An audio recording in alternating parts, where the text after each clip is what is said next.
There was a special feeling on this film that I haven't felt at Disney for a long time, and that was that everybody felt like we had something to prove. When you do a Disney film and you're on a pivotal character in a Disney film, you want that character to be the definitive version of that character. You know, when people think of The Princess and the Frog, that fairy tale in the future, I want them to think of Disney's Princess and the Frog the same way when you think of Pinocchio, you think of Disney's Pinocchio. When you think of Cinderella or Little Mermaid, you think of Disney's versions of those stories. You know, it's something that I think every filmmaker hopes that people will enjoy their work for generations to come.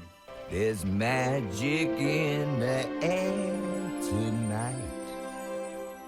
And anything can happen. I suppose you want a kiss. Kissing would be nice, yes? Well, the animation supervisor is the guy who's basically the lead actor for a character. We are actors with pencils. They call us animators, but we are actors with pencils. Yeah. And it's our job to handle the performance of a character from the beginning to the end of the film. That's an echo, gentlemen. Just a little something we have here in Louisiana. A little parlor trick, don't worry. The way animation works is that we record the performance first. As an animator, you try to capture the performance that you see. And in a hand-drawn film, we have something to do with the design of the character too. They usually bring on somebody early on to do some initial kind of designs to get an idea of the direction they want the character to go, but ultimately the supervising animator creates the final design. Sometimes if you'll see a shot in the film where there's several characters in there, there may be several animators that touch that shot, just like you'd have several actors in a live action film. Each animator is working on just their character that they've been cast to. That makes it a lot of fun though sometimes, because you get to talk back and forth and choreograph out how the characters are going to act and perform together. As an actor, that's where you learn your discipline. You have to recognize whose scene it is and how you choreograph your actions around a specific scene. It's really no different than what an actor has learned in a scene or in a shot, how to handle your character within a shot. Just one kiss. Unless you beg for more. When I was 15, I saw the film Fantasia, and when I saw that big devil coming out of the mountain at the end, I knew that I wanted to be an animator, and it really never changed. My first film at Disney was Aladdin. It was seeing 101 Dalmatians for the first time. I remember I was in a theater, and I must have been like, maybe it was reissue, so it must have been like maybe 9 or 10 years old. And I was a kid who grew up watching the Jetsons and the Flintstones. That was my drawing style. When I saw 101 Dalmatians and I'm watching Roger and Anita, and then Cruella de Vil comes onto the scene. This is all in the first act, and I was totally captivated by that movie, specifically by the human characters. And I remember running home trying to remember everything. You know, this is pre-VCR, you know, so like I'm trying to remember everything that's on that movie, and I'm just drawing away.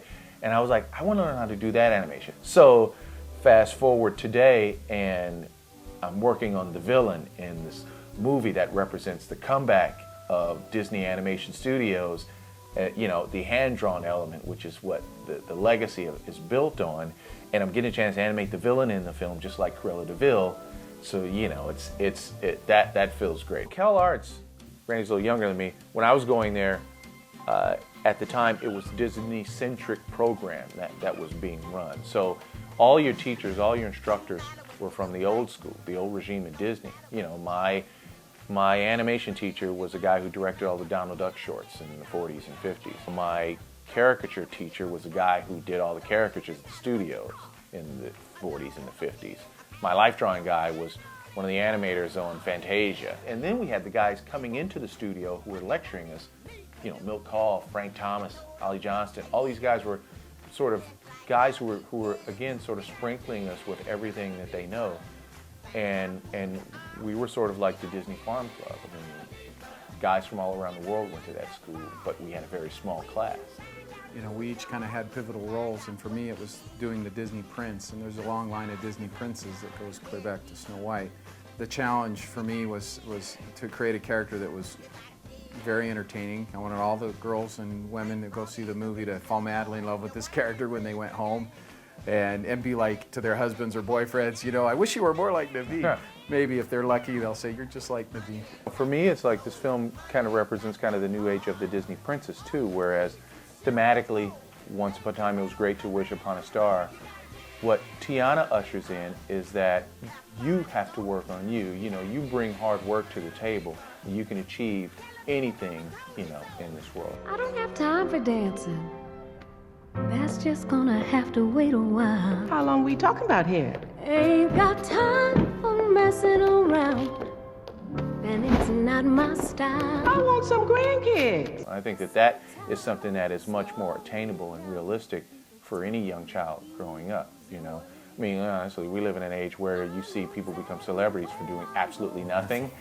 But Tiana's, her values are kind of old school in that way. It's like pure. And in her life, she's had obstacles that she had to really overcome to achieve and to become what we sort of see as this is the real type of princess, you know. No, not the princess with the crown and that stuff, but a princess is, you know, a woman who is realized, who is fully realized. My daughter, when she sees this film, I think my daughter will be proud of what visually is what on the screen, the message, because she's old enough to understand exactly what the message is in this film. And finally, she will be happy to see a face that she can actually go to Disneyland and identify with and cheer for, alongside of Princess Jasmine and Snow White and all these other great princesses. She'll be able to really feel like a true participant in these parades. I'm Randy Haycock, supervising animator for Prince Naveen. I am Bruce Smith, supervising animator for Dr. Facilier in Princess and the Frog, and you're watching Reelblack.